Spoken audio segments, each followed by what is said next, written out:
commit to being, being the vice president in case you win and one either Duterte wins or Grace Poe?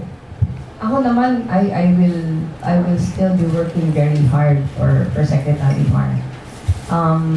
Siyempre yung pagkuha sa akin was premised on siya yung Pangulo. Kaya ako pinili kasi tinitingnan ko sino yung pinakamagandang katandem niya. So, parang it doesn't make sense kung hindi ako mag-work very hard for him. Knowing na in my heart and in my mind, siya naman talaga yung pinaka-qualify. But having said that, kabahagi ng job description namin na sa ina-applyan namin trabaho, kahit sino yung manalo, yung pina-pledge namin is the same level of commitment that we're ready to give to our President.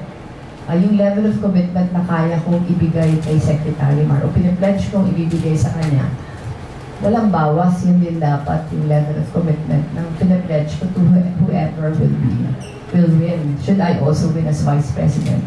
Pero gaya ng sabi ko, mapapadali siguro yung buhay ko kung mananalo ako to si Secretary Mar, yung Pangulo, because alam niya kung ano yung capabilities ko. Na-assure ako na ang ibibigay sa akin na trabaho, yung hindi lang yung gusto ko, pero yung nararapat sa akin. The longest time, alam ito, may mga ka-opisina ko dito dati, kasamahan ko sa NGO. Alam na for the longest time, I've been fighting for the rights of women. Yung against commodification of women, been fighting for respect and dignity of women. And yung sinabi niya parang it runs against, everything runs against all that we've been fighting for. So nakakatakot yun. Nakakatakot yun. And in fact, when the statements were given, I immediately sent out my statements also in support of that.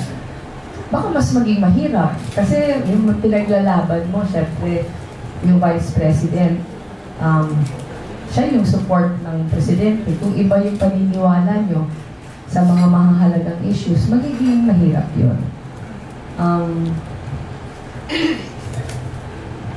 Yun.